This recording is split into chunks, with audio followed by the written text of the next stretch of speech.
Hello students, मैं Sandeep Singh welcome करता हूं आपके अपने channel magnet brains Hindi medium में, जहां पर मिलता है आपको complete school education free of cost.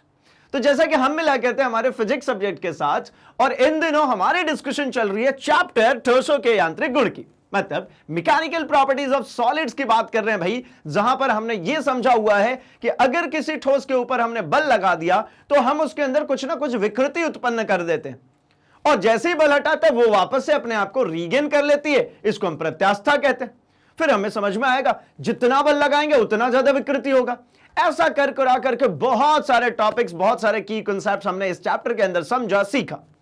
तो बारी है अब एनसीईआरटी के जो एक्सरसाइज क्वेश्चंस हैं उनको सॉल्व करने की, क्योंकि अगर एनसीईआरटी के एक्सरसाइज क्वेश्चन सॉल्व हो जाते हैं तो दो बातें बहुत अच्छे से समझ में आती है। एक तो ये कि हमारा पूरा कॉन्सेप्ट क्लियर हो जाता है, एंड सेकेंडरी है कि ऑलमोस्ट जितने भी कॉन्सेप्ट्स हैं उन पर बेस्ड वैरायटी ऑफ क्वेश्चंस आपके सामने मिल जाती है। यानी अब आप किसी दूसरे बुक को जब आप रेफर करेंगे या फिर वहां से क्वेश्चंस प्रैक्टिस करेंगे तो आपको कोई दिक्कत नहीं आने वाली है।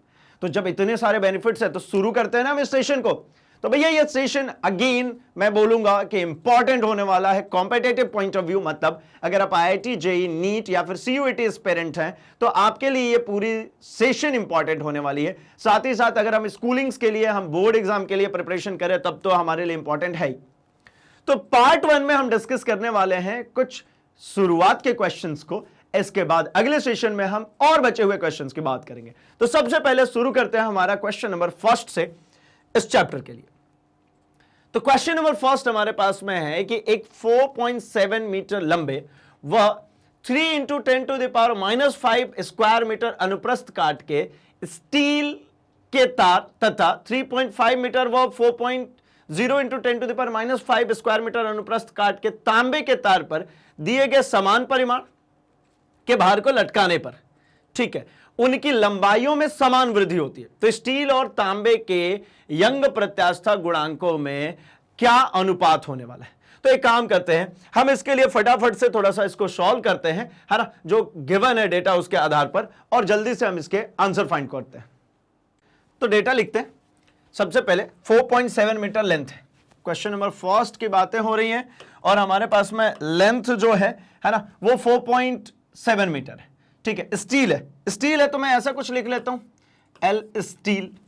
ठीक है, क्या लिख लेता हूं, एल स्टील। ऐसे ही अगर कॉपर होगा तो एल सी कर लूंगा। ठीक है, एल स्टील के लिए अगर लिखते हैं तो ये कितना है भैया, 4.7 मीटर। तो ये हो गया 4.7 मीटर। ऐसे ही इसके लिए एरिया कितना है स्टील के लिए, तो एरिया स्टील के लिए 3 × 10⁻⁻5 3 × 10⁻⁻5 मीटर स्क्वायर, है ना। अब क्या बात करनी है, तो यहां पर दिया है दूसरा जो तार है ना, तांबे का तार है 3.5 और 4 × 10⁻⁻5 3.5। एलसी कर देता हूं कॉपर के लिए 4.5। कुछ गड़बड़ तो नहीं कर रहे, हाँ कर रहे हैं, 3.5 है,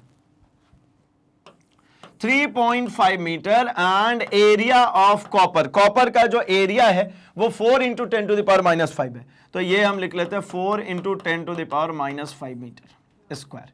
ये हमारे पास में गिवन है। हमसे मांगा जा रहा है कि स्टील तथा तांबे के यंग प्रत्यास्था गुणांकों के अनुपात निकालिए। मतलब आपको निकालनी है स्टील, मतलब वाई गामा एस अपॉन में गामा सी। तो सबसे पहली बात तो ये आती है कि हम गामा को जरा फाइंड आउट करें, फिर उसके बाद बात करेंगे। तो मैं कहता हूं, देखिए ना, यंग प्रत्यास्थता गुणांक से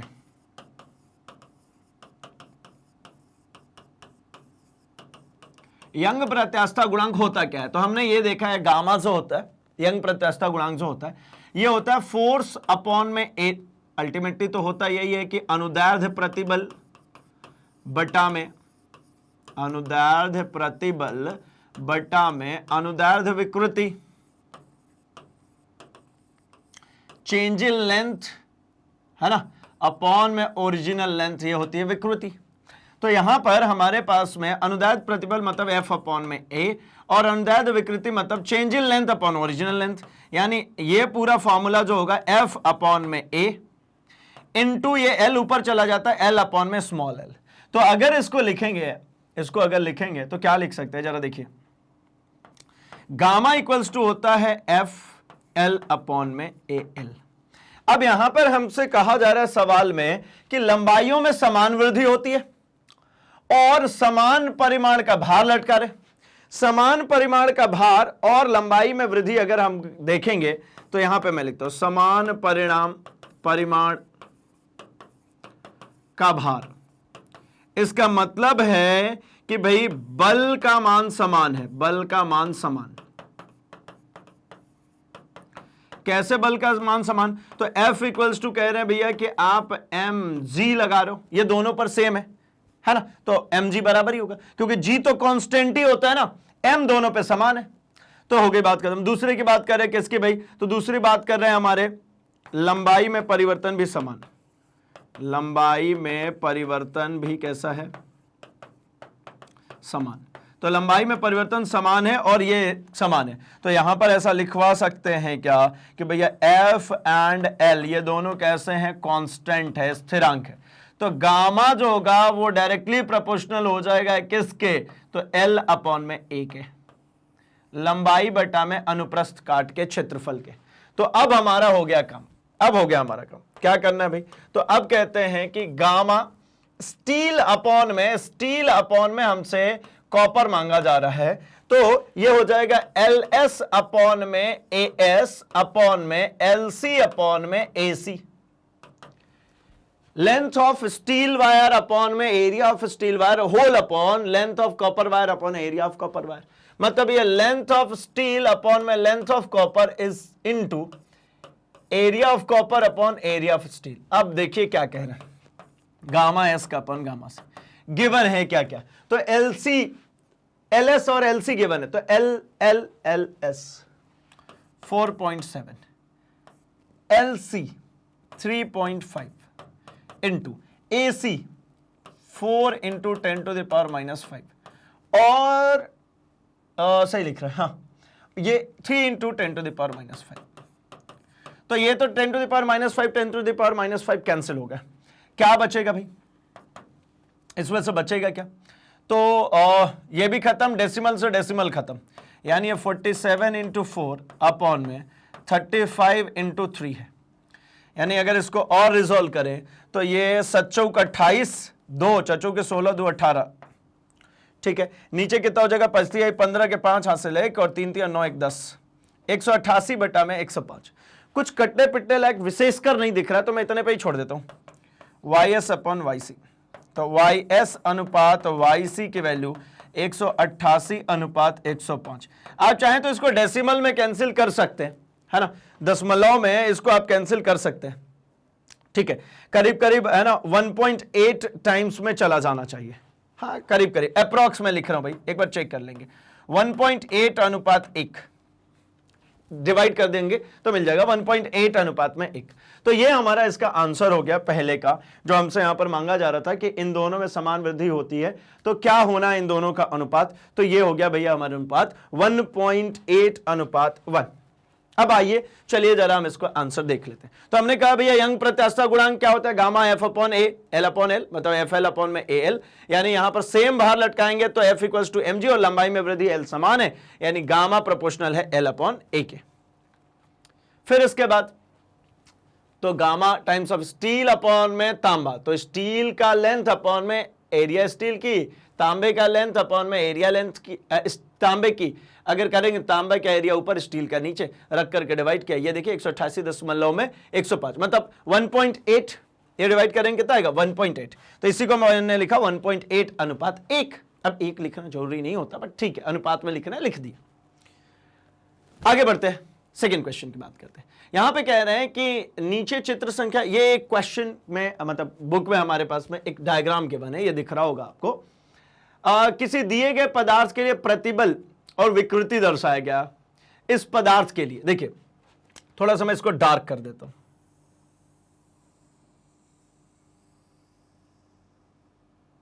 ऐसा कुछ कह रहे हैं कि यंग प्रत्यास्थता गुणांक तथा सन्निकट पराभाव सामर्थ्य ज्ञात करनी है। यंग प्रत्यास्थता गुणांक सबसे पहले आपको फाइंड आउट करने की बात करें तो यंग प्रत्यास्थता गुणांक जो ज्ञात करनी होती है ना, तो देखिए ना यंग गुणांक होता क्या है? तो यंग गुणांक के लिए आप कहते हैं कि यह होता है भैया प्रतिबल बटा में विकृति। क्या होती है? प्रतिबल बटा में विकृति। अब y अक्ष पे प्रतिबल है, x अक्ष पे कौन है? विकृति। y अक्ष पे क्या है? प्रतिबल, और x अक्ष पे कौन है? विकृति। अब y अक्ष पे जो प्रतिबल है, ये जो y अक्ष पे प्रतिबल है और इस पे विकृति, तो मुझे इसका स्लोप ही निकालना है। ये जो ग्राफ है, इस ग्राफ का ये अल्टीमेटली क्या निकल रहा है? इस ग्राफ का आपको निकालना है ढाल, इस ग्राफ का निकालना है आपको स्लोप। ये जो स्लोप होगा वही आपको देने वाला है क्या? आपको देने वाला है यंग गुणांक, ठीक है ना? क्योंकि स्लोप, ढाल निकालने का हमने आपको तरीका सिखाया है कि भैया ग्राफ में दो ही चीजें निकाली जाती है भाई, एक स्लोप और एक एरिया। तो ढाल हमेशा निकालते हैं y एक्सिस अपॉन में x एक्सिस। ये सिर्फ और सिर्फ हम स्वयं को याद रखने के लिए ये फॉर्म लिखते हैं। y एक्सिस पे जो डेटा है अपॉन में x एक्सिस पे जो डेटा है, अगर इन दोनों को डिवाइड कर देते हैं तो आपको जो टर्म मिलता है, जो वैल्यू मिलती है, उसको किसी न किसी फिजिकल क्वांटिटी से रिलेट करेंगे तो मिलेगा। जैसे प्रतिबल बटा विकृति मिला, ये यंग गुणांक होता है, यंग मॉड्यूलस। तो स्लोप निकालने के लिए इसमें कहीं पर भी देखिए कहां चले, तो मैं एक पॉइंट इसको मार्क कर लेता हूं। ये देखिए, ये बड़ा अच्छा सा पॉइंट है। कारण क्या है? तो यहां से अगर आपने इधर साइड में लंब डालेंगे तो ये 150 हो जाएगा प्रतिबल। कितना हो जाएगा? 150 हमें प्रतिबल यहां पर देखने को मिलेगा। तो इसको अभी हटा देता हूं। अब देखिए ना, प्रतिबल यहां पे देखेंगे, इसको परपेंडिकुलर इधर डालेंगे तो कितना मिला? 150। लेकिन 150 परफेक्ट है क्या? नहीं। ये प्रतिबल 10 टू द पावर 6 न्यूटन पर स्क्वायर मीटर में गिवन है। तो 150 गुणे 10 की पावर 6 बटा विकृति के लिए यहां से लंब डालेंगे तो विकृति भी यहां पर गिवन है कितना? ये गिवन है 0.002, 0.002। तो ये अगर हमने इस डेसिमल को हटाया तो 3 जीरो नीचे आने हैं, है ना? तो इसको लिख सकता हूं 150 गुणे 10 की पावर 6 अपॉन में, इस दशमलव को हटाएंगे, ठीक है? तो इसको लिख देता हूं 2 इंटू 1 2 3, है ना? अपॉन में कितना? 10 टू द पावर -3। अब खैर ये तो हो गई बातें कि क्यों इसी पॉइंट को लिया, ये यहां क्यों नहीं लिया। तो ये ले तो लो, लेकिन ये वाली वैल्यू आपको यहां नहीं पता ना। इधर आप ले तो लो, यहां पे आपको वैल्यू नहीं पता ना। अगर आप कहोगे तो सर इसको ले लो ना, तो ये लो ना भैया, यहां तो 100 मिल जाएगा, यहां कैसे निकालोगे? ये कितनी ही वैल्यू, ठीक है? इसको अगर लोगे तो यहां तो 50 निकालोगे, यहां कैसे निकालोगे? आप कहोगे अच्छा तो इसको ले लो, तो ये ले लूंगा तो यहां पे आपको 1 तो मिल जाएगा, लेकिन ये कैसे निकालोगे? तो आपने को देखने में यहां से यही समझ में आया कि भाई एक ही वैल्यू है, एक ही सिर्फ और सिर्फ यहां पर जो वैल्यू है वो मेरे को सबसे मजेदार दिख रही है। कौन सी वाली? ये वाली, क्योंकि यहां पर मैं अगर दोनों ही एक्सिस से जाऊंगा तो मुझे वैल्यूज मिल जाएगी, इसीलिए हम इस पॉइंट पर आ गए, ठीक है? तो यंग प्रत्यास्थता गुणांक, इसको कैंसिल कर दीजिए, ये कितना मिल जाएगा?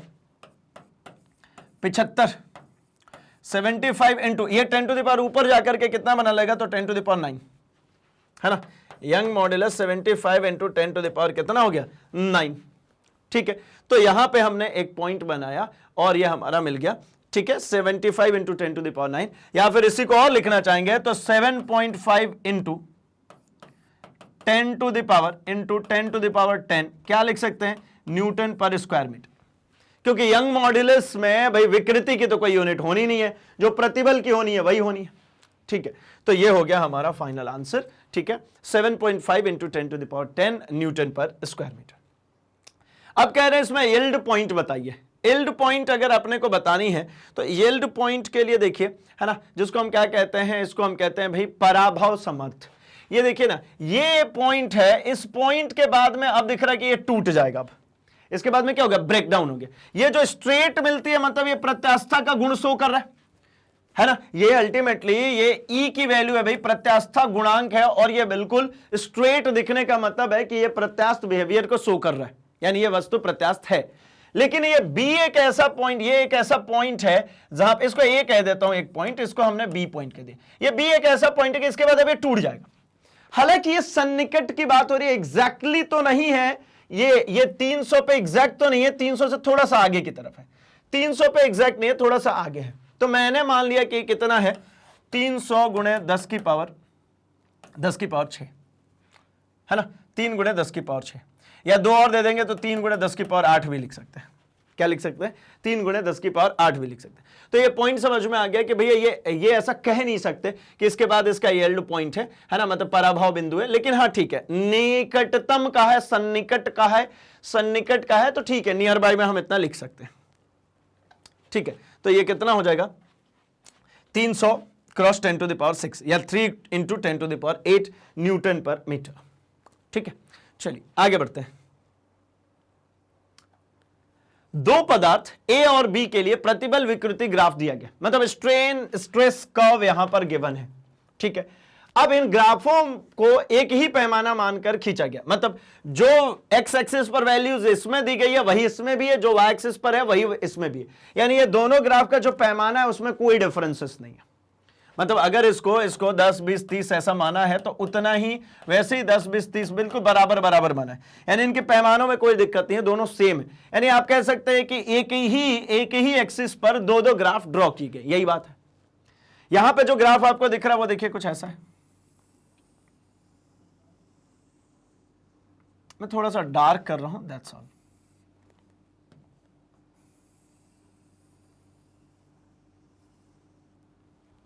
अब दोनों में क्या डिफरेंसेस दिख रहा है, तो देखिए जिसका स्लोप ज्यादा होता है, ढाल किसका ज्यादा होगा, जितना ज्यादा जो प्रतिबल की तरफ झुका हुआ होगा उसका ढाल उतना ज्यादा होगा। क्योंकि ढाल निकालने के लिए हमने आपको क्या सिखाया है भाई, ढाल निकालने के लिए आपको सिखाया है कि वाई एक्सिस अपॉन में एक्स एक्सिस। अब एक बात बताइए, वाई मतलब ये ढाल मतलब प्रतिबल, और इसका मतलब क्या भाई, तो विकृति। इसको हम अगर यंग मॉड्यूलस से ही डिनोट कर दें, गामा लिख लेते हैं, यंग मॉड्यूलस लिख लेते, तो आपको क्या दिख रहा है, प्रतिबल का मान जिसमें ज्यादा होगा, प्रतिबल का मान जिसमें ज्यादा होगा उसका यंग मॉड्यूलस ज्यादा होगा, और प्रतिबल का मतलब विकृति का मान जिसमें ज्यादा हो जाएगा उसमें क्या हो जाएगा भाई, तो यंग मॉड्यूलस कम। अगर डिनोमिनेटर है ना, डिनोमिनेटर बड़ी हो गई, नीचे जो वैल्यू है वो बड़ी हो गई, तो ये ओवरऑल फ्रैक्शन तो छोटा हो जाएगा, और अगर ऊपर वाली वैल्यू बढ़ गई तो फिर ये भाई पूरी फ्रैक्शन को बढ़ा देगा। तो इसलिए देखिए ये ज्यादा नीचे की तरफ झुका हुआ है, ये प्रतिबल की तरफ ज्यादा झुका हुआ है ना।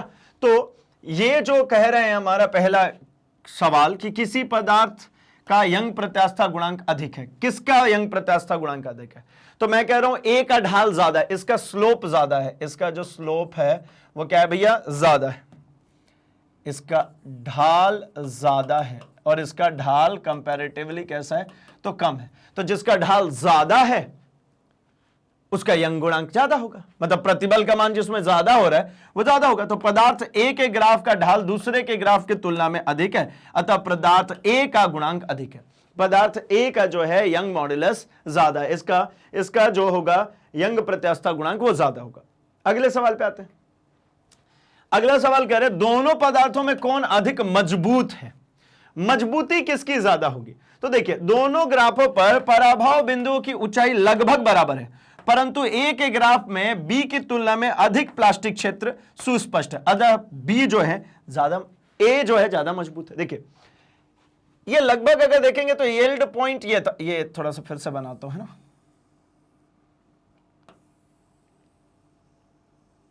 पराभव पॉइंट मतलब इसके बाद में अब ये क्या होने वाला है, ये टूटने वाला है, ब्रेकडाउन होने वाला है, इसका टूट जाएगा।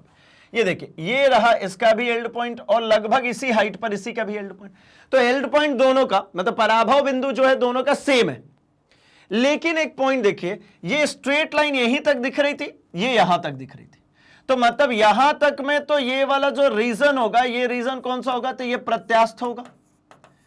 यहां से यहां तक में ये जो रीजन दिखेगा, ये x कह देता हूं, इसको मैं कह देता हूं y, इसको o, तो ये OX तो प्रत्यास्थ क्षेत्र है, XY जो है ये प्लास्टिक क्षेत्र है। ये कौन सा क्षेत्र है, प्लास्टिक क्षेत्र है। प्रत्यास्थ क्षेत्र में क्या होता है, तो आपने बल लगाया तो उसमें आपने विरूपक बल लगाया तो उसने अपना रूप परिवर्तन किया, लेकिन जैसे ही आप बल हटाते हैं वापस से अपने आप को वो रीगेन कर लेता है, वापस अपनी पुनर्अवस्था में आ जाता है। लेकिन x से y वाला वह रीजन है जहां पर अगर आपने विरूपक बल लगा दिया तो वो परमानेंटली अपना रूप चेंज कर लेता है, वापस अपनी पुनरावस्था में नहीं आ पाता, वह रीजन है XY। और ये जो है ये फ्रैक्चर पॉइंट है, यही है हमारा फ्रैक्चर पॉइंट। अब इसके बाद वो टूट जाएगा, तो दोनों में फ्रैक्चर पॉइंट तो सेम है, लेकिन इसमें क्या हो रहा है, ये यहां से यहां तक की अगर आप बात करेंगे तो ये इसका प्रत्यास्थ क्षेत्र है, ये इसका कौन सा प्रत्यास्थ क्षेत्र। कैसे भाई, जो स्ट्रेट लाइन बनती है वो प्रत्यास्थता को डिनोट करती है, तो ये इसका प्रत्यास्थ क्षेत्र, और यही है इसका क्या, प्लास्टिक क्षेत्र, और ये तुरंत ही जाकर के ब्रेकडाउन भी हो गया। तो मतलब इसमें प्लास्टिक क्षेत्र तो है ही नहीं, बहुत छोटा सा है। तो प्लास्टिक क्षेत्र जिसका ज्यादा है वो उतनी ज्यादा देर तक आप बल लगाते रहेंगे तो अपने टूटेगा नहीं, सहन करेगा, हाँ विकृत हो जाएगा लेकिन टूटेगा नहीं। ये तुरंत ही टूट गया तो ये तो भंगुर हो गया, ये तुरंत ही टूट, पहले इलास्टिसिटी दी, इसके बाद वो टूट गया। तो भैया इसलिए आपको समझ में आ रहा है कि ए वाला जो है इसका प्लास्टिक क्षेत्र ज्यादा है, मतलब ए वाला जो है ज्यादा मजबूत होगा। मजबूती किसके बेसिस पे कि भैया मैं बल लगा रहा हूं उसको वो सहन कर सके, है ना, हमारे द्वारा लगाया गया प्रतिबल अगर वो सहन कर रहा है मतलब मजबूत है। चलिए अगले सवाल पे आते हैं। क्वेश्चन नंबर 4 कह रहे हैं निम्नलिखित दो कथनों को ध्यान से पढ़िए और कारण सहित बताइए कि वो सत्य है असत्य। चलिए ठीक है, पढ़ते हैं भाई। पहला कह रहे हैं इस्पात की अपेक्षा रबड़ का यंग गुणांक अधिक है। ये तो गलत है, इस्पात का यंग गुणांक अधिक है। कैसे? तो देखिए यंग मॉड्यूलस क्या होता है भाई, तो आप कहोगे प्रतिबल बटा में विकृति। ये किसी को भी कही जाती है तो लोग कहते हैं अरे नहीं नहीं रबर तो ऐसा खींचते हैं ना वो चेंज हो जाता है ना यार, वो तो ज्यादा प्रत्यास्थ हो गया ना, उसका यंग मॉड्यूलस ज्यादा हो गया ना। मैं कहता हूं नहीं, यंग मॉड्यूलस उसका ज्यादा नहीं है। कारण समझिए, मैं क्या बोलता हूं कि रबड़ में अगर आप थोड़ा सा भी बल लगाएंगे तो विकृति कैसी होगी, ज्यादा होगी। वही रबड़ में उतने ही बल लगाने पे, मतलब ये रबड़ क्या होता है भाई, है ना, ये रबड़ हो गया और स्टील है, इसमें भी वही एफ अपॉन ए लगाया था प्रतिबल, इसमें भी वही एफ अपॉन में ए प्रतिबल लगाते हैं। अब स्टील में भी उतना ही बल लगाइए, रबड़ में भी उतना। रबड़ में जब आप उतना ही बल लगाते हैं तो विकृति ज्यादा होती है, उसके शेप में ज्यादा जल्दी आप चेंज करते हैं, लेकिन स्टील में आप विकृति जो है वो कम उत्पन्न कर पाएंगे।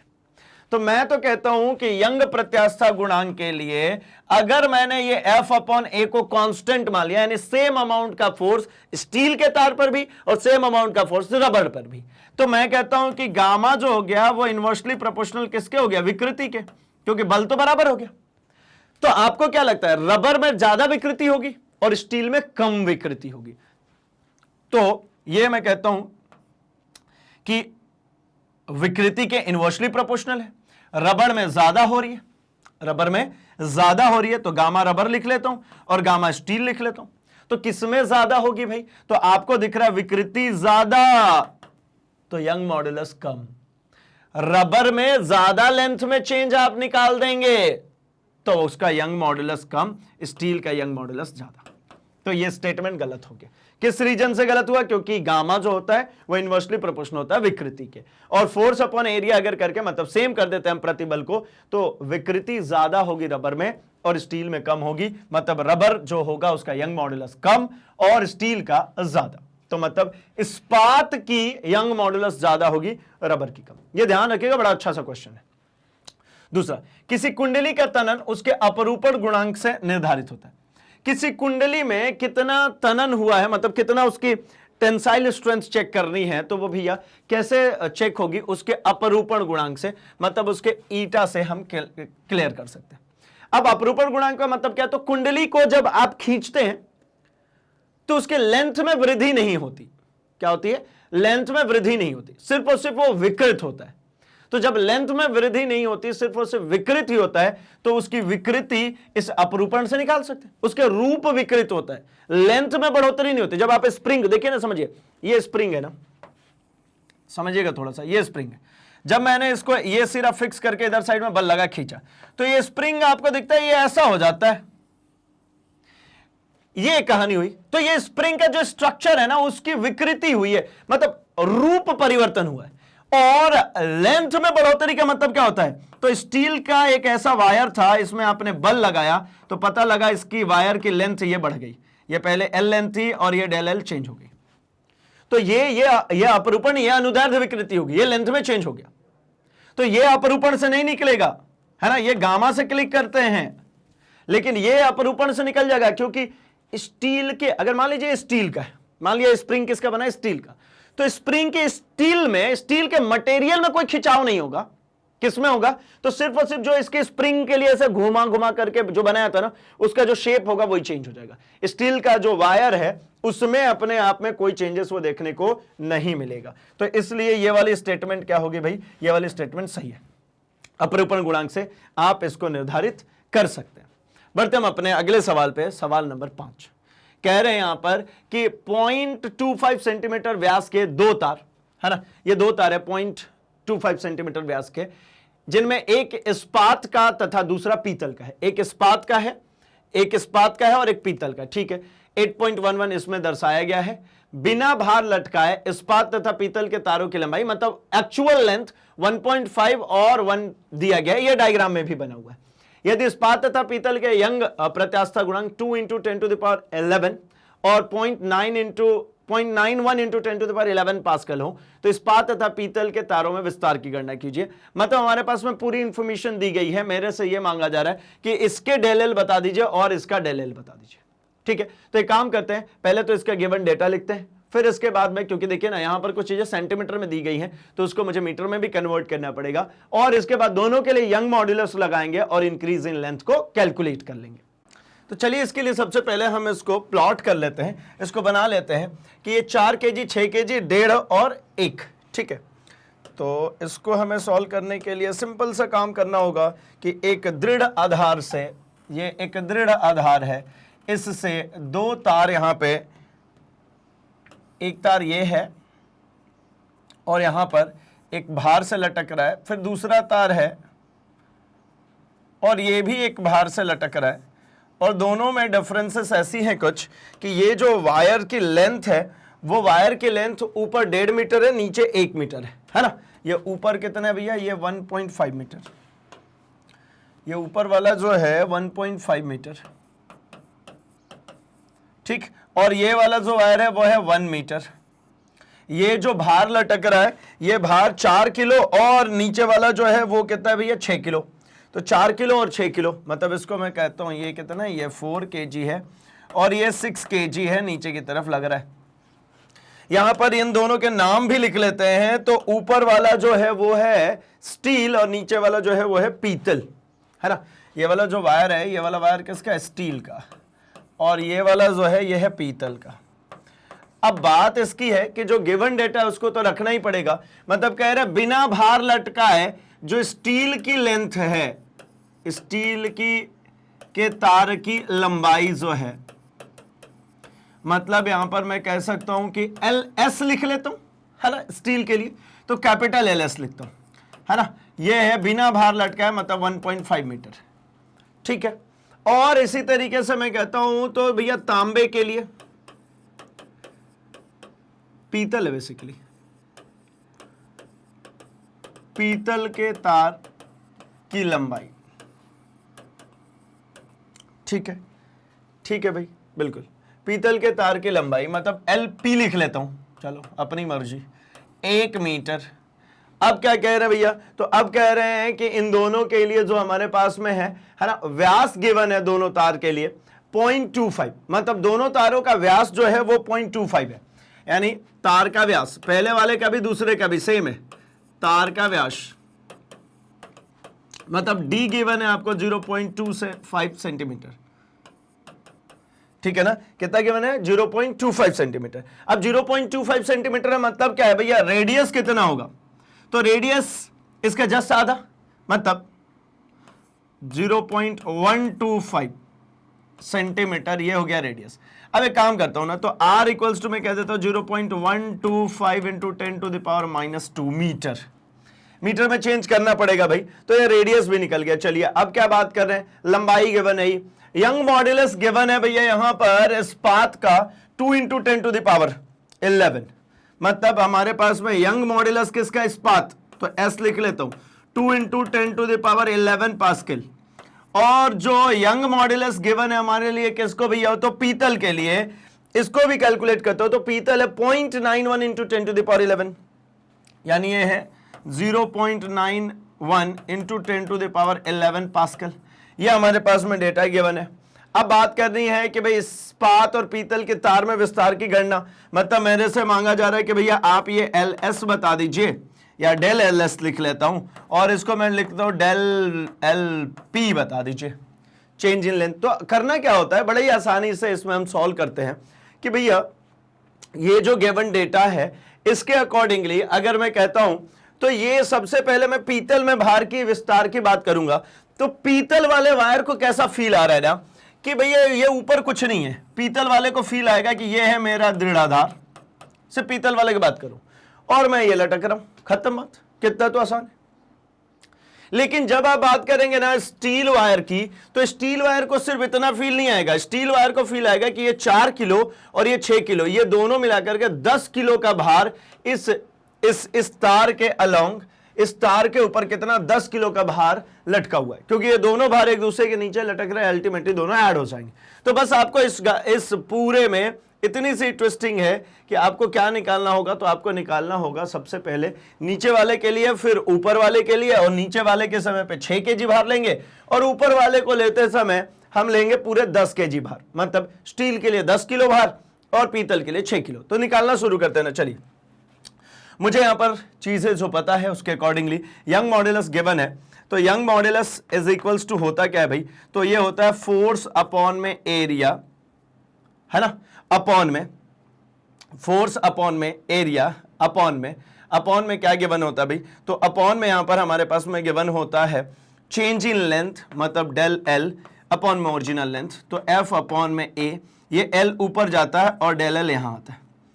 अब मुझे डेल एल ही चाहिए, तो डेल एल इक्वल्स टू क्या हो जाएगा, तो एफ एल अपॉन ए इंटू यंग मॉड्यूलस, ये हो जाएगा फॉर्म। तो मुझे यहां पे जब आर मिल चुका है, तो क्यों ना मैं यहीं कहीं एरिया और कैलकुलेट कर लूं। तो देखिए एरिया जो होगा, है ना, एरिया जो होगा उसको या तो पहले ही कैलकुलेट करके रख लिया जाए या फिर इसी में कैलकुलेट करते, छोड़िए। डेल एल इक्वल्स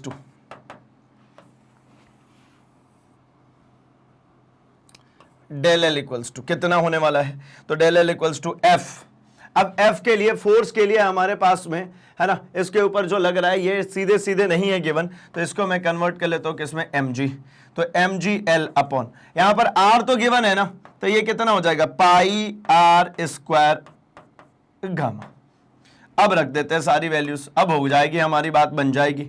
m की वैल्यू देखिए, पीतल के लिए सबसे पहले मैं निकालता हूं, मतलब डेल एल पी निकालता हूं, तो पीतल के लिए m कितना है, ये 6 kg, तो ये हो गया भैया हमारा 6 kg इंटू 9.8, 9.8 कौन भैया, तो 9.8 है इसमें g का मान, इसमें जो फोर्स लग रहा है वो कौन है, mg, ठीक है। तो ये हो गया 9.8। l की बात करिए तो पीतल की लंबाई 1 मीटर गिवन थी, सीधे सीधे नीचे पाई मतलब 3.14, आर स्क्वायर का मतलब कितना होगा, 0.12 इंटू 10 टू द पावर -2 का स्क्वायर, तो 0.12 इंटू 10 टू द पावर -2 का स्क्वायर इंटू, अब बात करते हैं हमारे यंग मॉड्यूलस किसके लिए भाई, तो P के लिए 0.91, ये कितना है 0.91 इंटू 10 टू द पावर 11, ठीक है।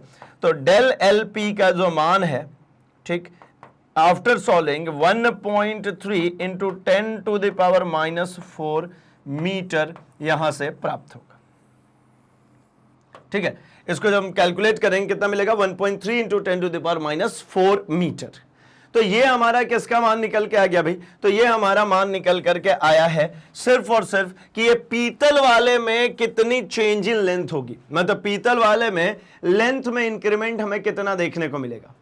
तो ये हमारा हो गया पीतल के लिए। तो अब ऐसे ही हम निकाल सकते हैं किसके लिए, स्टील के लिए भी, ठीक है। सिमिलरली हम किसके लिए निकाल सकते हैं, स्टील के लिए। तो स्टील के लिए भी कैलकुलेट करते हैं, देखिए स्टील के लिए तो मैं कहता हूं डेल एल एस स्टील के लिए। स्टील के लिए भी फॉर्मूला में कोई अंतर आएगा क्या, नहीं, फॉर्मूला तो यही रहने वाला है, mgl upon pi r square Young modulus, है ना। तो क्या लिखता हूं मैं, देखिए mgl upon pi r square, ठीक है, pi r square times of Young modulus.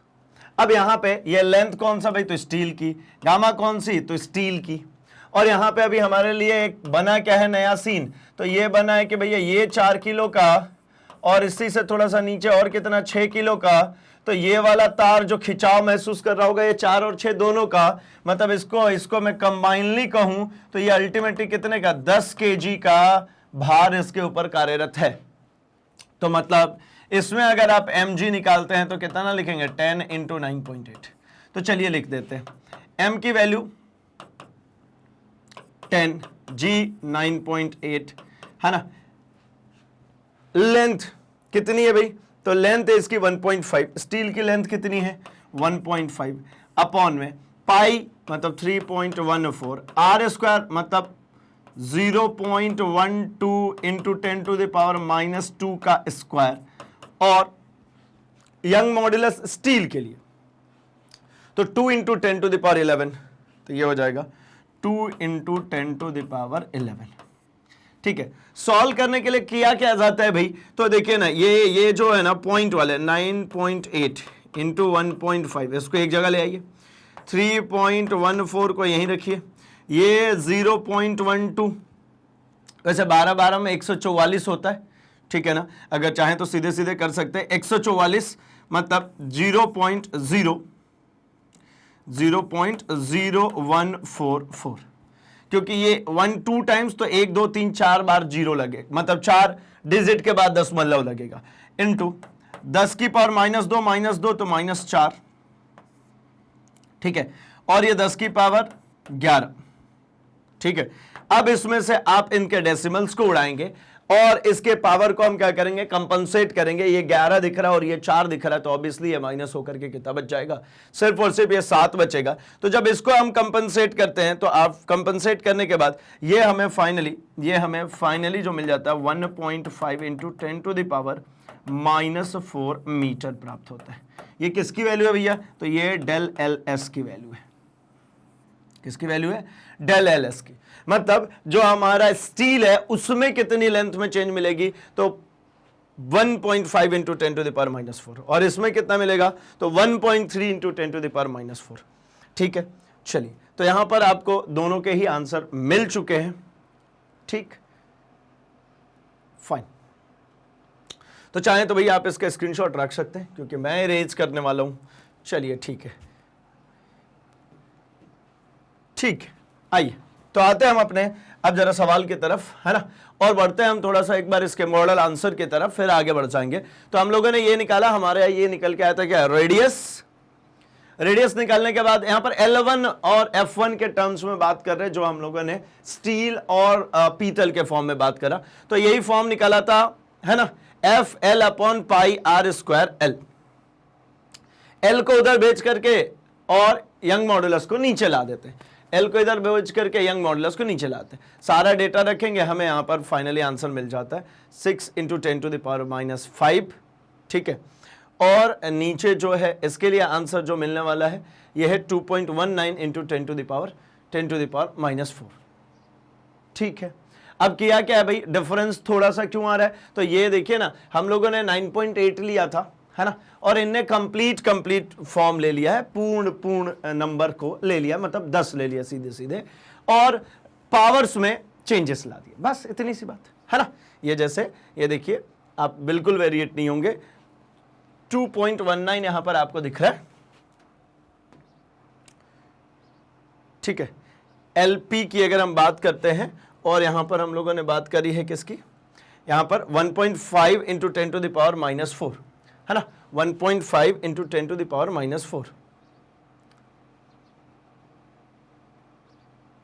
ठीक है, ये तकरीबन है ना, उसी नंबर के वेरिएशन के कारण आ रहा है, 2.19 आ रहा है। ठीक, चलिए आते हैं हम जरा अपने अगले सवाल की तरफ, 6 नंबर क्वेश्चन की तरफ।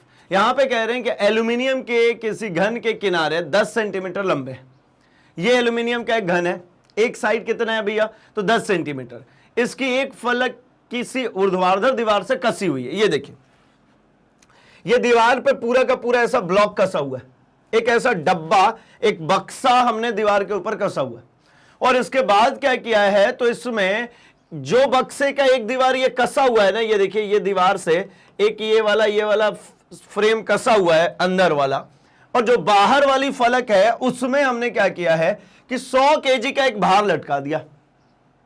कितने का भाई, 100 केजी का हमने एक भार लटका दिया। जब 100 केजी का एक भार लटकाएंगे तो ये सामने वाली फलक नीचे झुक जाएगी, पीछे वाली फलक तो दीवार से चिपकी है, सामने वाली फलक क्या होगी, नीचे झुक जाएगी। जब ये नीचे झुकेगी तो इसका मतलब होगा कि ये देखिए, पहले ये फलक ऐसा था, अभी क्या हो गया भैया, नीचे झुक गया, तो ये फलक देखिए ऐसा हो गया, मतलब ये नया बक्सा कैसा बन जाएगा, नया बक्सा ऐसा हो गया, ये बन गया नया बक्सा। मतलब पुराने वाले बक्से से थोड़ी सी नीचे की तरफ झुक गई। यानी यहां पर क्या चल रहा है भाई, तो यहां पर हम बात करेंगे sharing strain and sharing stress की, मतलब दृढ़ता गुणांक की बात करने वाले हम लोग यहां पर, ठीक है। अपरूपण विकृति है ना, और अपरूपण प्रतिबल के कारण यह काम होने वाला है। चलिए, तो एक द्रव्यमान जोड़ दिया गया है, एल्यूमिनियम का अपरूपण गुणांक गिवन है 25 गीगापास्कल, और इस फलक का ऊर्ध्वाधर विस्थापन कितना होगा, मतलब ये हमसे मांग रहे हैं कि ये डेल एक्स बता दीजिए कितना होगा। तो हमें ये एक फैक्टर पता है, कौन सा फैक्टर भाई, देखिए हमें एक फैक्टर पता है यहां पर कि अपरूपण विकृति और ये चलता है, तो दृढ़ता गुणांक जो होता है ना, ईटा से डिनोट करते हैं। ये होता कितना है भाई, तो ये आप कहते हैं कि ये होता है हमारा प्रतिबल, मतलब F अपॉन में A अपॉन थीटा। और थीटा होता कौन है भाई, तो थीटा होता है ये वाला चेंज है, ये देखना, ये डेल L अपॉन में L, ये डेल X अपॉन में L, इसको ही हम कहते हैं थीटा, यही कोण में परिवर्तन है, ठीक है। तो मैं इसको लिखता हूं, जरा देखिए, थीटा जो होता है ये हमारा अपरूपण विकृति है। क्या है, अपरूपण विकृति। कैसे कैलकुलेट होता है, तो हमने आपसे ये समझाया कि भैया ये देखिए, ये एक फलक है, जब इसके सतह पे बल लगा है तो ये इसका फलक यहां से उठ करके क्या होने वाला है, तो आगे की तरफ शिफ्ट हो जाएगा। ये यहां चला गया, ये वाला पॉइंट जो था यहां चला गया, ये वाला पॉइंट यहां आ गया, तो अब ये ऐसा बन गया ना, अब ये सतह ऐसी दिखने लग गई, ये सतह ऐसी दिखने लग गई, ये सतह ऐसी दिखने लग गई। इसका मतलब यहां पर जो बना ये है थीटा, ये हमारा है डेल एक्स, और ये हमारी जो थी लंबाई थी एल। तो थीटा इक्वल्स टू क्या होता है भैया, तो आप कहेंगे चाप बटा में त्रिज्या। चाप मतलब डेल एक्स और त्रिज्या मतलब एल, तो इसकी जगह पे अपरूपण विकृति थीटा क्या हो गया भैया, डेल एक्स अपॉन में एल। तो ईटा का फॉर्म क्या बनता है, तो आप कहेंगे F A upon del X upon में एल, तो ये ऊपर चला जाएगा। हमसे मांग रहे डेल एक्स बताइए, तो डेल एक्स इक्वल्स टू कितना हो जाएगा, एफ एल अपॉन में ए टाइम्स ऑफ ईटा, यही होगा। अब मुझे सारी वैल्यूज निकाल करके देखनी पड़ेगी, एफ कितना है, एल कितना है, एरिया कितना है और ईटा कितना है। इन सबकी वैल्यूज अगर आपके सामने हैं तो आप चीजें कैलकुलेट कर पाएंगे। तो भैया यहां पर हमारे पास में दिया है ना, 10 सेंटीमीटर लंबा है एक साइड, तो यहां पर एरिया नहीं दिया है। यहां पर क्या दिया है, तो यहां पर आपको एक भुजा दे दी है ना, आपको एक साइड दे दिया है, ये कितना दे दिया भैया, तो एल दे दिया गया है आपको, ये एल दे दिया गया आपको 10 सेंटीमीटर। 10 सेंटीमीटर का मतलब क्या भाई, तो 10 into 10 to the power -2 meter. अब मुझे एरिया निकालना है, तो भैया ये हमारे लिए कह रहे हैं यहां पर कि घन है ना, क्या है भाई, घन है। अब घन के लिए जब मैं एरिया निकालने की बात करूंगा, तो एरिया अल्टीमेटली क्या होता है भाई, तो एक फलक का ही एरिया निकालना है। घनाभ कहता तो आयत होता, लेंथ दोनों तरफ चेंज होती, घन है तो मतलब एरिया कितना होगा भैया, तो साइड स्क्वायर, मतलब ये हो जाएगा हमारा एल स्क्वायर, मतलब 10 इंटू 10 टू द पावर -2। ध्यान रखेंगे पूरे घन का क्षेत्रफल नहीं निकालना, उस सतह का क्षेत्रफल निकालना है जिस पर ये बल लग रहा है, ये वाला सतह, ये वाला सतह जो सबसे फ्रंट वाला सतह है, सिर्फ उसकी बात कर रही है। तो ये हो गया भैया हमारा कितना, तो ये हो जाएगा हमारा ये 100 और 10 की टू द पावर -4, 2 जीरो इससे कंपनसेट कर ही दूं तो ये -2 स्क्वायर मीटर हो जाएगा, है ना, 2 जीरो उड़ा देंगे तो -2 स्क्वायर मीटर। अच्छा, ईटा मतलब दृढ़ता गुणांक 25 गीगापास्कल, गीगापास्कल मतलब 10 टू द पावर 9, है ना, तो 25 गीगापास्कल है। गीगा का मतलब होता है भैया 10 टू द पावर 9, और ये गीगा आप तो आजकल बहुत कॉमनली सुन रहे होगे ना, है ना, गीगाबाइट, ठीक है, जीबी जिसको कहते हैं, है ना, डेटा जिसमें आप मेजर करते हो, इंटरनेट वाली डेटा हो या फिर आप कोई फाइल ट्रांसफरिंग की बात करते हैं, स्टोरेज की बात करते हैं, तो गीगा से तो बहुत कॉमनली वाकिफ होंगे। 10 टू द पावर 9 होता है भैया। अब ये सब कुछ दिया तो है, डेल एक्स निकालना है, कितना तो आसान है। एफ के लिए कितना दिया था, 100 kg भार लटका रहे थे, मतलब 100 इंटू क्या कर लूं मैं 100 इंटू, अच्छा सब नंबर्स अच्छे अच्छे दिख रहे हैं, 10 ले लेता हूं, वो तो दिया है डायग्राम में 980 कर ही दिया है इन्होंने, तो मैं 10 ले लेता हूं, है ना, या 98 ही ले लो भैया, 9.8, वो डेसिमल तो वैसे ही उड़ रहा है, तो कितना हो गया 980 न्यूटन। ये क्या करते हैं भाई, तो F इक्वल्स टू mg कर रहा हूं, ठीक है, g की वैल्यू है 9.8, खत्म। Del x equals to f की वैल्यू 980, L की वैल्यू कितनी भैया, तो 10 गुणे 10 की पावर -2, अच्छा A की वैल्यू कितनी, तो 10 की पावर -2, सीधा सिंपल, इंटू ईटा कितनी है, तो 25 गुणे 10 की पावर 9, ये उड़ा दीजिए, ये खत्म, ये 980 बटा में 25, 980 बटा में 25, ठीक है, और ये कितना बचेगा, तो ये हमारा है ना, ये 10 है, और ये ऊपर जाएगा तो 10 टू द पावर -9 कर दीजिए। 25 से इसको काट करके देखते हैं, कट जाए तो अच्छी बात है, कितना होगा भाई, तो 25 से जब आप इसको काटेंगे तो 25 75, 3 बार में, है ना, और 3 बार में ये कटने के बाद में अगला बचेगा कितना, 23, सिर्फ और सिर्फ 23, मतलब कितना हो गया, तो 23 230 हो गया, 230 मतलब 25 से बात करूं तो 9 बार में तो जाना चाहिए, हाँ 9 बार में चला जाएगा, ठीक है, तो कितना बचेगा 5, ठीक है ना, मतलब 5, 230 था, 225 चला गया, 5 बचा, 5 का मतलब अब कितना हो गया भैया, तो 5 मतलब एक जीरो और उतर गया, डेसिमल लगा दिया, एक जीरो उतर गया, 2 बार में कैंसिल हो गया, मतलब ये कितना मिला 39.2 इंटू 10 टू द पावर, ये एक डिजिट उड़ा दीजिए तो 10 टू द पावर -8 है, एक इसको और लेफ्ट में ले आता हूं मैं, तो 3.92 इंटू 10 टू द पावर -9, ये हो जाएगा हमारा डेल एक्स। अच्छा एक और उड़ा ही रहना, -7, ये हो जाएगा हमारा डेल एक्स की value 3.92 into 10 to the power -7 meter. अच्छा अगर कहीं पर यही सेम टू सेम चीज अप्रोक्सीमेटली ऐसा भी दिया जाए, del X equals to 4 into 10 to the power -7 meter, तो घबराना नहीं है, इट्स ऑल्सो पॉसिबल, है ना। स्टैंडर्ड आंसर में समटाइम्स ऐसा होता है कि हम जो कैलकुलेट करें, ये डेटा एक एक डिजिट कैलकुलेट करें, वो डायरेक्टली भी कुछ ना कुछ वैल्यूज देते हैं, तो घबराना नहीं है, ये 4 into 10 to the power -7 meter भी दे सकते हैं, ऐसी कोई बड़ी बात नहीं है ना, नियर बाय है ना, 3.92 समथिंग तो हो सकता है। तो ये देखिए ये उसी का सॉल्यूशन है, एक बार हम फटाफट चेक कर लेते हैं, ठीक है, ये आरोपित बल लगाने के बाद में आप फाइनल रिजल्ट कैलकुलेट कर सकते हैं। आगे बढ़ता हूं मैं अपने 7वें नंबर प्रश्न की तरफ। 7वें नंबर प्रश्न में कह रहे हैं कि मृदु इस्पात के 4 समरूप खोखले बेलनाकार स्तंभ, ठीक है, 50,000 केजी द्रव्यमान के किसी बड़े ढांचे को आधार दिए हुए। अच्छा मतलब यहां पर कुछ ऐसा काम हो रहा है, ये ऐसा कोई चीज है, 4 स्तंभ हैं, एक इधर में एक है, 2, एक यहां पर भी स्तंभ है, ये 3, और एक इधर से भी स्तंभ आएगा, ये चौथा वाला यहां पे,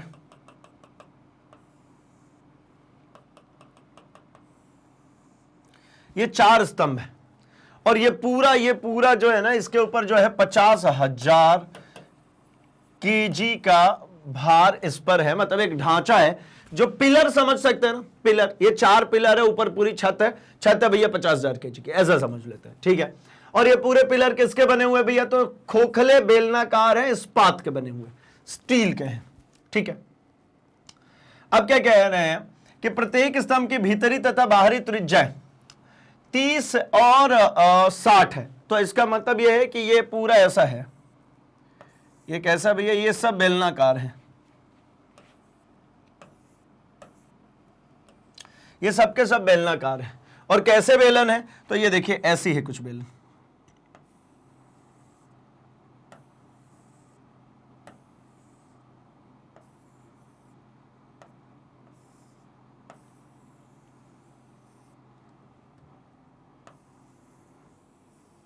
ऐसे है बेलन भाई, ठीक है। ऐसा बेलन का मतलब क्या है कि ये अंदर ये खोखला है, ये वाला जो सेगमेंट है ये हॉलो है, बाकी ये सब भरा हुआ है, ये पूरा ऐसा भरा हुआ है,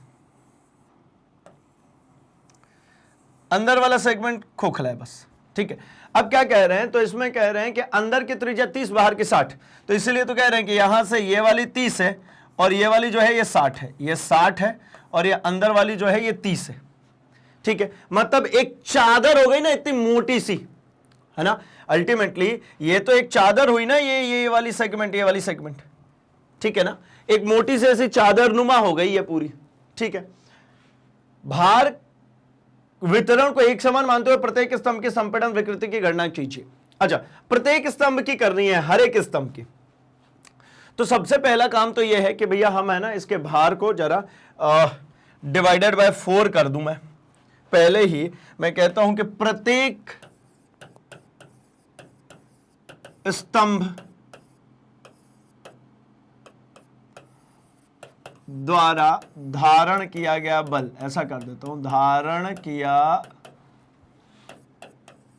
गया बल कितना होगा भाई, तो 50,000 kg है अपॉन में 4, एक के लिए 4 से डिवाइड, इनटू क्या कर दो भाई, तो इनटू कर देता हूं मैं 9.8 इंटू 9.8, तो 50,000 को 4 से डिवाइड कर लीजिए, है ना, कितना हो जाएगा, तो ये खत्म हो गया, 125 दूनी 500 नहीं, ठीक है कर लेते हैं इसको, 5 से एक बार में चला गया, है ना, कितना बच जाएगा भैया, तो बच जाएगा 10, 2 बार में गया, ठीक है, 2 बार में जाएगा 8, 2 20, तो सही लिख रहे थे, 5 बार में, ठीक है, तो 125, ठीक है, इंटू 20 इंटू 9.8, है ना, और कर लेते हैं इसको, 9.8 के लिए भी इसको सॉल्व कर ही लेते हैं, या चलिए देखेंगे कटेगा पीटेगा कुछ, छोड़ देता हूं मैं, इतना ही छोड़ देता हूं, एक के ऊपर लगने वाला फोर्स ये होने वाला है, ठीक है। अब इसके बाद और क्या गिवन है, और यहां पर गिवन है कि भैया 30 सेंटीमीटर और 60 सेंटीमीटर है R1 R2, तो मैं कहता हूं कि R1 अंदर वाले को इंटरनल कह लेते हैं, R इंटरनल 30 सेंटीमीटर है और R एक्सटर्नल जो है वो है भैया हमारी 60 सेंटीमीटर। इसका मतलब क्या है, तो 60 इंटू 10 टू द पावर -2 है और ये 30 into 10 to the power -2 meter है, ठीक है। तो मुझे अगले टर्म की अगर हम बात करते हैं तो अगले टर्म में क्या कह रहे हैं भाई कि भार वितरण एक समान है, तो संपीड़न विकृति ज्ञात करनी है। इसमें क्या निकालना, मुझे संपीड़ित कितना हो रहा है उसके संपीड़न विकृति की बात करनी है।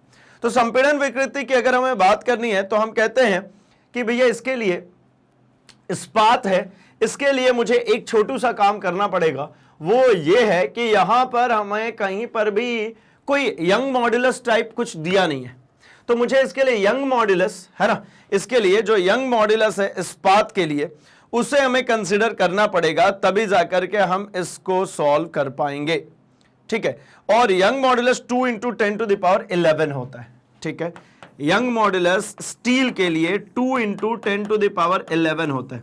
ये जनरली दिया रहता है, बट अगर नहीं भी दिया है तो ध्यान में रखिए, क्योंकि शुरुआत के भी जितने क्वेश्चन किए थे 2 इंटू 10 टू द पावर 11 से ही किए थे, है ना। तो इस पाथ के लिए 2 इंटू 10 टू द पावर है 11 है। अब क्या बारी है भाई, तो अब मुझे इसके लिए फॉर्मुलेट करने की बारी है कि निकालने को कह रहे हैं ये कि आप मुझे निकाल करके दीजिए डेल एल अपॉन में एल, ठीक है ना। अगर चेंज इन लेंथ अपॉन में ओरिजिनल लेंथ, इसी को हम कहेंगे ना संपीड़न विकृति, इसी को हम क्या कहते हैं, संपीड़न विकृति।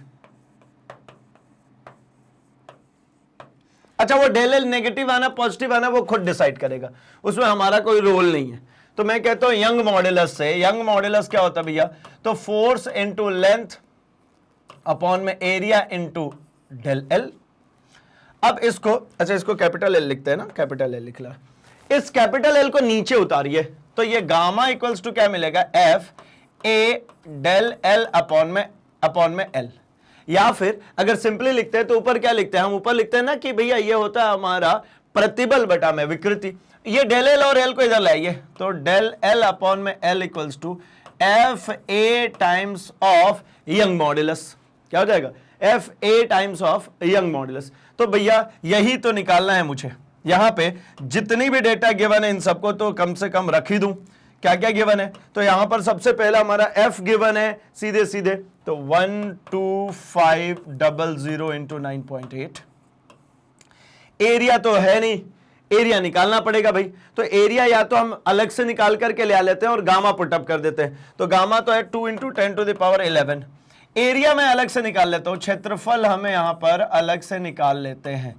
एरिया अगर निकालेंगे तो देखिए 2 सिलेंडर है ना, यहां पर कितने सिलेंडर दिख रहे हैं आपको? 2 सिलेंडर दिख रहे हैं, एक अंदर वाला और एक बाहर वाला।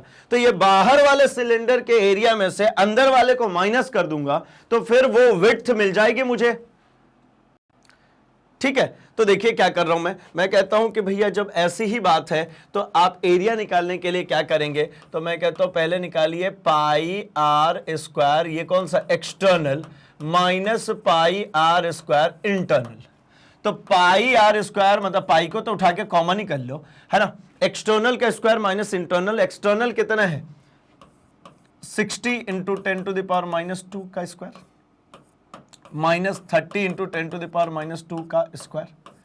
अब अगर पाई 60 × 10⁻², है ना, तो अगर इसको सिंपली लिखना भी चाहेंगे तो ये कितना होगा भाई? तो 60 है, मतलब ये कितना हो गया? 3600, ठीक। और ये 10 की पावर -4। अभी हम कंपनसेट करते हैं पावर को, देखिएगा पूरा गेम बदल जाएगा। 30 से अगर करेंगे तो ये कितना हो जाएगा? 900 × 10⁻⁴, यही मिला पाई। ये 2 जीरो को अगर उसमें गुणा कर दें तो ये 36 गुणे 10 की पावर -2 है, और इसके 2 जीरो को भी इसमें गुणा कर दें तो ये 9 गुणे 10 की पावर -2 है। तो पाई 90 के 36, है ना, कितना हो जाएगा? 27 गुणे 10 की पावर -2। तो लाइए रखते हैं कितना? 3.14। 3.14 मतलब पाई क्रॉस 27 क्रॉस 10⁻², ठीक है। ये हमारा मिलने वाला क्या? Del L/L। क्या मिलने वाला भाई? Del L/L। और ये होगा कितना? तो ये हो जाएगा हमारा 7.22 × 10⁻⁻7। कितना? 7.22/10⁻⁻7। ये हमें वैल्यू मिलने वाली है किसकी? डेल L/L, मतलब संपीड़न विकृति की। ये किसकी है भाई? एक की। भार वितरण को एक समान मानते हुए प्रत्येक स्तंभ की निकालनी है विकृति। तो प्रत्येक स्तंभ की अगर मुझे विकृति निकालनी है तो कितनी है भैया? ये डिवाइडेड बाय 4। इसी से चल रहा था। अब अगर निकालना है कुल, अगर आपसे पूछ लिया जाए कि टोटल निकालिए, टोटल विकृति, अगर आपसे ये पूछ लिया जाए कुल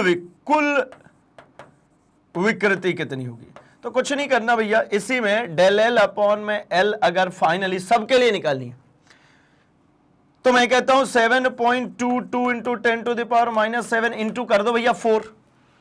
कितना हो जाएगा? ये 4 दूनी 8, 4 दूनी 8 और 7 चौक 28, 28.88 × 10⁻⁻7। ये टोटल सबका मिला करके, है ना, 28.88 × 10⁻⁻7। अच्छा, कोई यूनिट एंड ऑल कुछ होगी क्या? नहीं, क्योंकि ऊपर भी लेंथ नीचे भी लेंथ, है ना, ये विकृति है, इसमें कोई यूनिट नहीं होगी। तो ये हो गया 28.88 × 10⁻⁻7, ठीक है।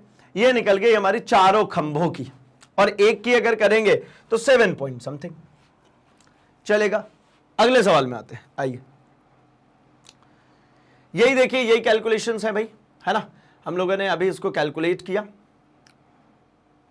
7.2 × 10⁻⁻5% अप्रॉक्स, ठीक, यही निकला अपना भी 7.2। चलिए आते हैं अगला 8th में। कहने एक तांबे का टुकड़ा जिसका अनुप्रस्थ परिच्छेद 15.2 mm × 19.1 mm है, ठीक है, उस पे 44,500 न्यूटन बल के तनाव से खींचा जाता है, जिससे केवल प्रत्यास्थ विरूपण उत्पन्न हो, सिर्फ और सिर्फ उसमें प्रत्यास्थ विरूपण उत्पन्न हो रहा है। उत्पन्न विकृति की गणना कीजिए। तो ठीक है भाई, यहां पर हमारे पास में एरिया सीधे सीधे गिवन है, अनुप्रस्थ परिच्छेद मतलब एरिया गिवन है, फोर्स गिवन है, और कह रहे हैं कि भैया इस पे प्रत्यास्थ विरूपण हो रहा है। क्या हो रहा है? प्रत्यास्थ विरूपण। तो विकृति की गणना कीजिए। तो यहां पर दृढ़ता गुणांक जो है ना, ये थोड़ा सा हमें फिर से ध्यान में रखना पड़ेगा, ठीक। हालांकि ये हिंट में देना चाहिए और गिवन रहता है। ये जो दृढ़ता गुणांक होती है वो होती है 4.2 into 10 to the power 10 pascal. किसके लिए भाई? तांबे के लिए। तांबे का जो दृढ़ता गुणांक है वो 4.20 into 10 to the power 10 pascal होता है। तो इसको कैलकुलेट करने के लिए हमें चलना कहां पड़ेगा? तो हम चलते हैं हमारे उसी फॉर्म में, प्रतिबल बटे विकृति वाले फॉर्म में, और वहां से हम कैलकुलेट करके ले आएंगे कि भैया ये कैसे निकल करके आ रहा है। आइए देखते हैं। अब विरूपण प्रतिबल बटा में अपरूपण विकृति, यही होता है हमारा क्या भाई? ईटा। और ईटा का मान हमारे पास में जब गिवन है तो विकृति हमें कैलकुलेट करनी है। क्या करना होता है? तो देखिए ये पूरा फॉर्म हम यहां पर बना लेते हैं। क्या कर दें? हमें करना होता है क्या? ईटा दृढ़ता गुणांक इक्वल्स टू प्रतिबल, अपरूपण प्रतिबल बटा में प्रतिबल बटा में अपरूपण विकृति। अब यही वाली अपरूपण विकृति को इधर रख लीजिए। क्या?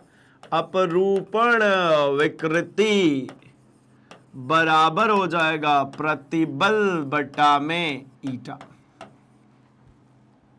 अब मुझे ये अपरूपण विकृति मतलब हमसे वही डेल एल अपॉन, है ना, एल की बातें चल रही है, डेल एल अपॉन एल की बातें चल रही है, या मैं कहता हूं तो अपरूपण विकृति है, तो आप कह सकते हैं इसको कि भैया ये डेल एक्स अपॉन एल की बात चल रही है।